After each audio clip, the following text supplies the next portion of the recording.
estoy en la mitad de esta carretera. Ou também, se a gente não cuida bem de si, essas forças inconscientes nos engancham em coisas que não são nossas, em pessoas, em ações, e nós ficamos reativos. O que vocês vão ver aqui na pessoa do personagem principal é que ele tem um momento do filme que ele fica absolutamente preso a uma ideia, a uma situação, e se desconecta com a sua alma. Ele está reativo, o predomínio dentro dele é de forças reativas. E aí a gente vai ver que ele é um cara sempre igual, que a gente chama de si mesmo. E quem é sempre igual é muito chato, que é a sensação que nós vamos ficar dele. Tem uma hora no filme que ninguém mais aguenta ele, nem nós. Essa é a caricatura do si mesmo, do chato. Quando a gente estiver se sentindo assim, vocês podem ter certeza que a gente não tem, ou que tem, a gente não tem uma gota de saúde, não, a gente sempre tem saúde. Mas a nossa reserva de saúde vai estar mais baixinha. Tem, mas está em falta. Está em baixa, quem sabe. Oi? Está no negativo. Tem que buscar. E aí a gente se puxa e é o que ele mostra para nós. Então, um bom filme para todos nós. E quando ela chega, ele fala, mas não tem água. E ela, absolutamente, num gesto automático, ela abre a porta, pega a água, entrega para ele e saem conversando outras coisas, que no caso era ele descarregar a raiva que ele estava do amigo nela. Né? A raiva dele. A raiva que ele estava dele por não conseguir fazer diferente, no sentido de auxiliar o amigo, e ele descarrega nela e ela diz, não, foi, em mim não, né?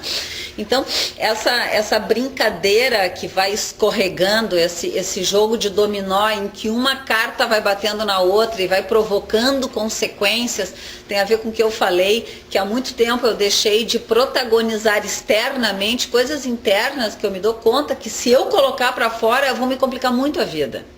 Que é esse descuido da gente com a gente, em que a gente vai atribuindo ao ambiente uma série de vomitações nossas e que o ambiente vai reagindo e que a gente vai contaminando tudo.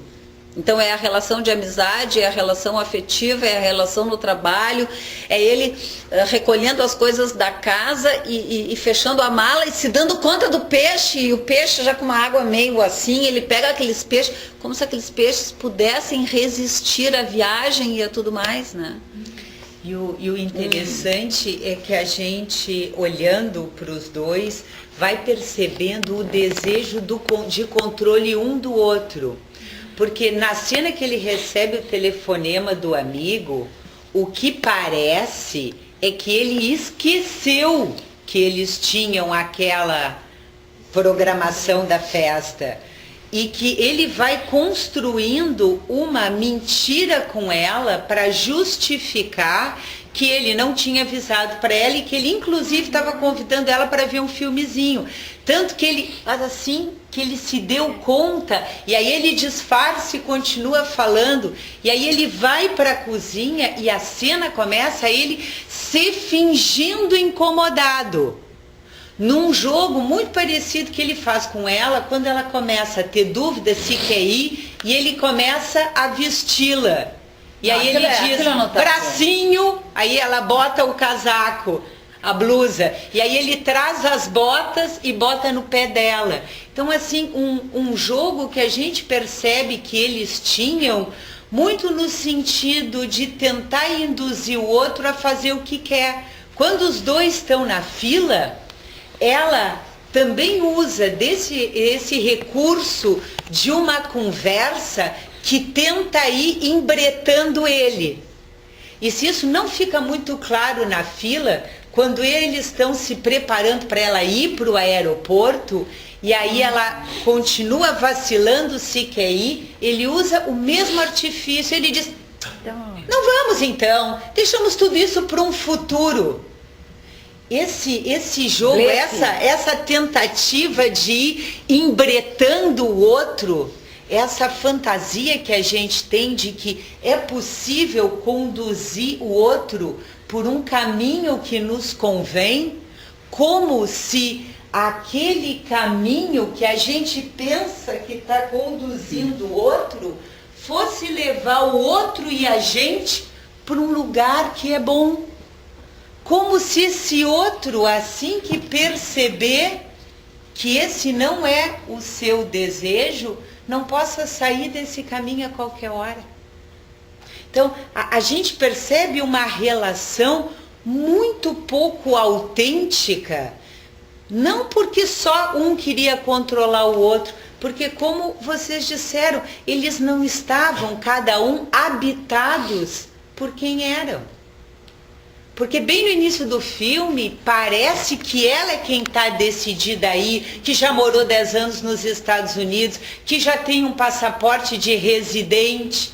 E aí ela diz, tá, mas o meu trabalho, eu gosto muito do meu trabalho, não sei mais se quero ir.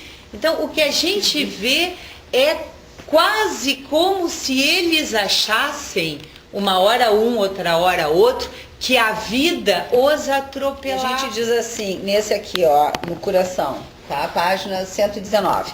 O colapso do sistema operacional. Na história da pessoa que cresce, existe um momento em que os mecanismos adaptativos se exaurem e não é mais possível ser normal. Quando ele vai entrar, a primeira cena, quando ele vai entrar na casa dos pais, que ele vai pro quarto dele, aparece a porta, ele faz um carinho no marco da porta, aparece uma marca, que a gente supõe que seja a marca do crescimento dele. E o quarto aparece cheio de brinquedos e também de uns restolhos da casa.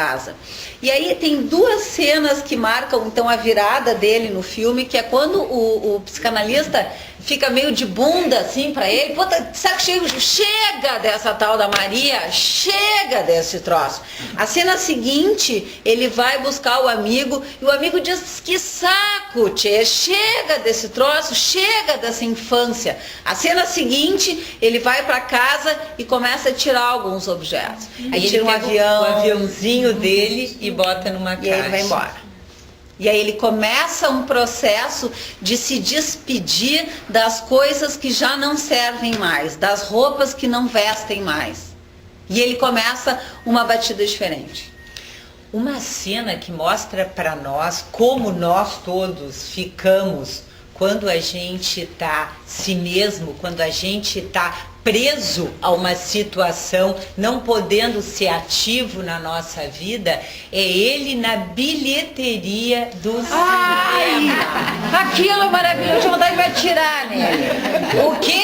O que está acontecendo ali? Ai, que maravilhoso. O que é? Diz para nós. O que aquela cena mostra? Vai, Annalise. Mostra que ele tá jogando, ele tá explodindo, né? E joga pra alguém que não tem nada que ver com ele, toda a situação. Conta a história, não? Só uma, o cara diz. Não, ele diz, só uma? Não, mas que isso? Mas o que acontece?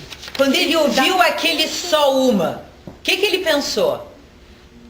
Ele olhava assim, ele estava assim enlouquecido, né? Tipo assim, esse cara sabe, Até ele sabe que eu fui abandonado. Até ele aparece a diferença do que a gente gosta muito de trabalhar, que é do fato pro trauma.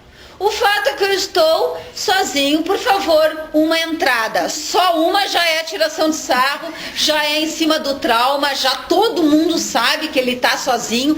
E ele então vem para cima do bilheteiro, enlouquecido, doutrinando o bilheteiro, que aquilo não é uma maneira de vender. E aí o que faz o bilheteiro? Continua no seu script impassível. A pergunta... Fora também que a guria se aproximou dele, ele morreu lá longe, nem viu ela. E aí era uma rica de uma guria.